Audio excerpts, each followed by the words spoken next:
Hello everyone, today we're gonna see how to send voice messages on Discord PC. This method works on a patched Discord app, not the official one. You'll need to install the Vencord, a mod tool for Discord. Do it at your own risk. Firstly, freely close Discord. Right-click on Discord in the system tray, then click on Quit Discord to shut it down completely.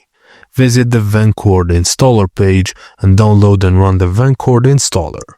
If you use the web version of Discord, install Vencord browser extension instead.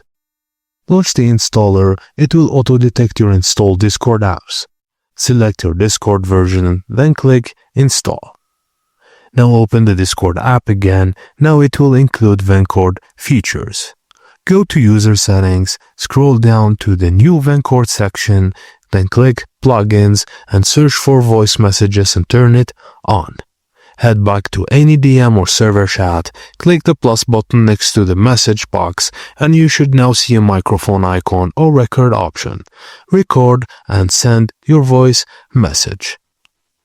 And that's it guys. Thank you for watching and please don't forget to like and subscribe for more.